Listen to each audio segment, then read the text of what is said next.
evameva kṛtaṃ yena sa kṛtārtho bhavedasau evameva svabhāvo sa kṛtārtho bhavedasau.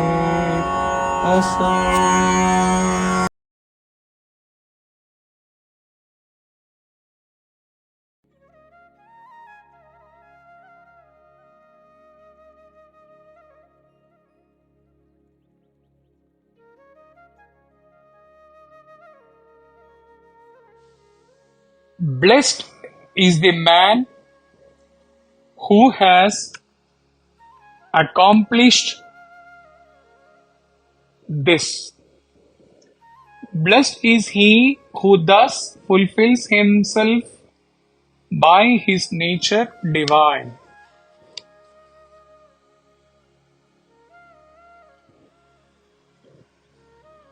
Blessed is the man who has accomplished this. What accomplished?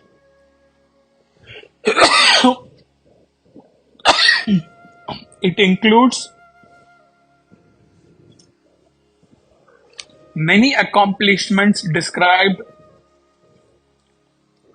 in this chapter. If we look back, the accomplishments are, to begin with, first verse, he accomplishes the intolerance towards physical action, extensive speech, and then thought. And he accomplishes a total dissatisfaction in sound and other sense objects.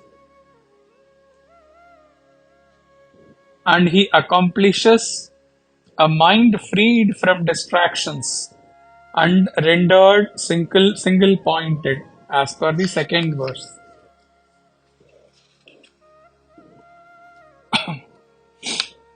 And then, moving on, he accomplishes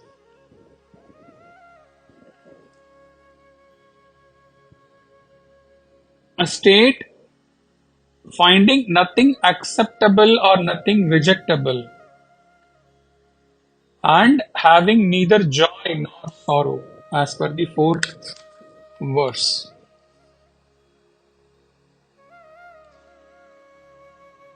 And moving on,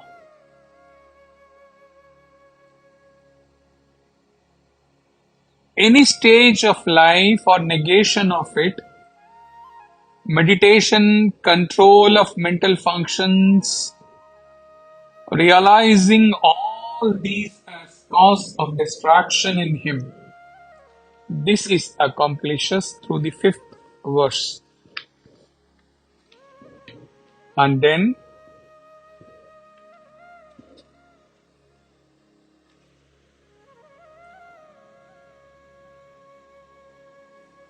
with all these accomplishments,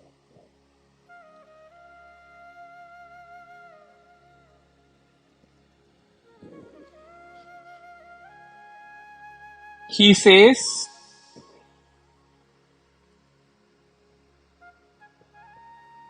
accomplished with all these efforts, we can say. All these efforts and all this background of all these efforts, he has accomplished what? He has accomplished abidance in self. Evameva aham astita. And Janaka, as though in his highest state of ecstasy, as though giving a tap on his back, and as though saying Sabhash to himself, says, the one having gone through all the things which we have listed just now through the 5-6 verses has accomplished the highest state of abidance in self, and such a being who has thus accomplished this abidance in self, Janaka says, he is blessed. He here means he, the self. The appreciation or the sabhash is for the self.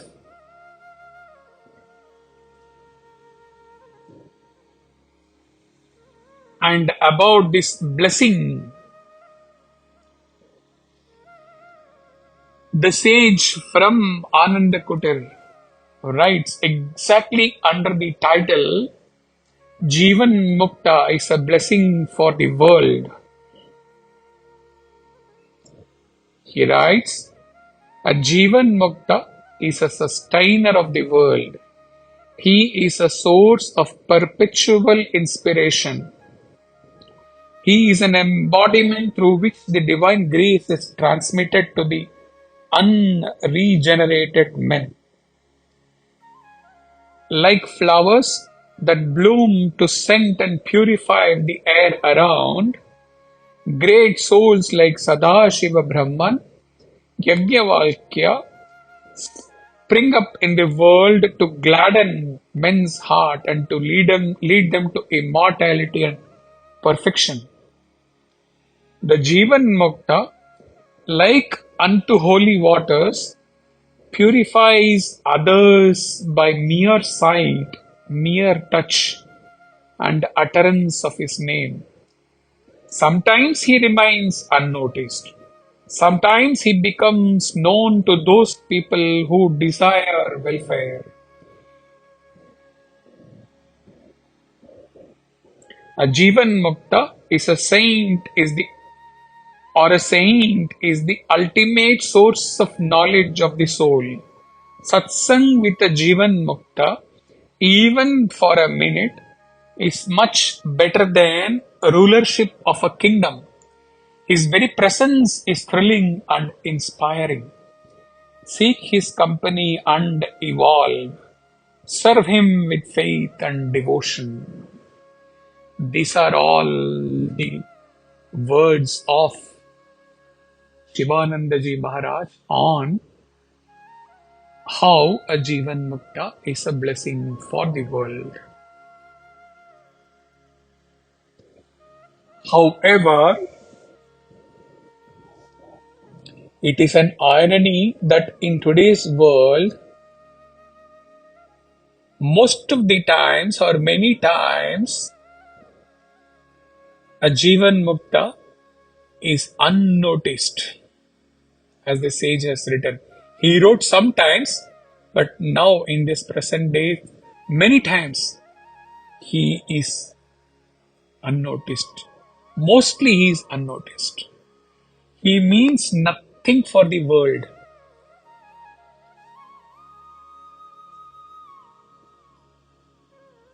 As he appears to the world as a normal person, moving around in the society, dressed like anybody else, acting apparently like anybody else.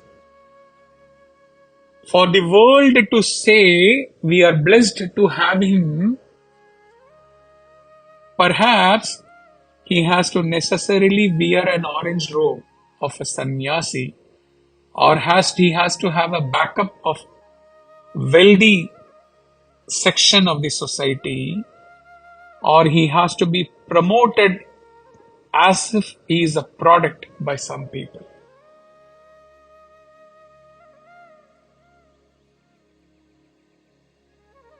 Ashtavakra, or the sage from the Anandakutir, perhaps did not anticipate that even a Jivan Mukta need all these things.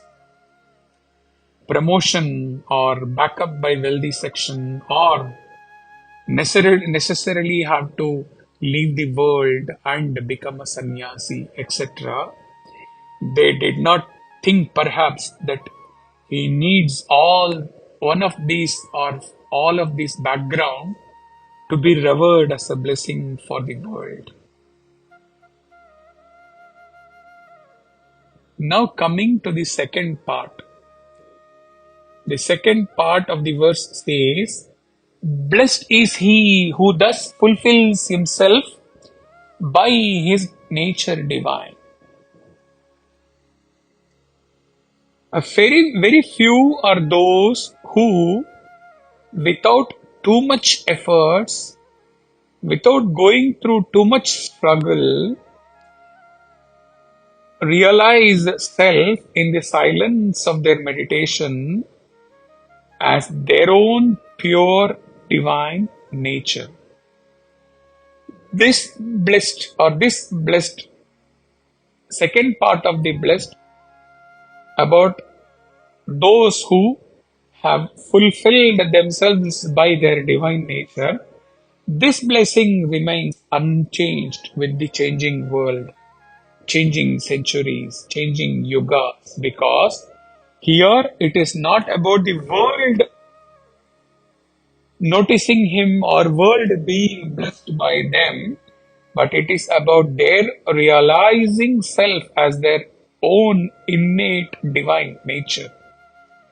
This blessed expression is beyond time and space, and this has nothing to do with a single person or few persons or many or lakhs of human beings realizing it to be a blessing to know about these Jivan Muktas or to be in the proximity of these Jivan Muktas.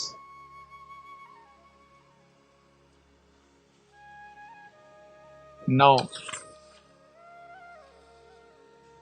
let us see the commentary.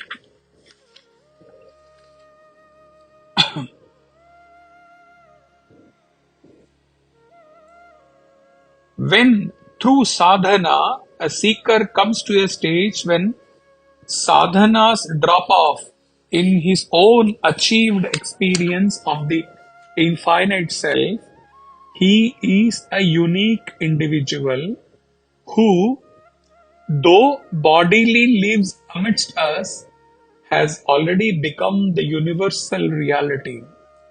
The experience of the higher in him is spontaneous, effortless, natural. Nothing more can be said of him. He is verily a God living amongst us.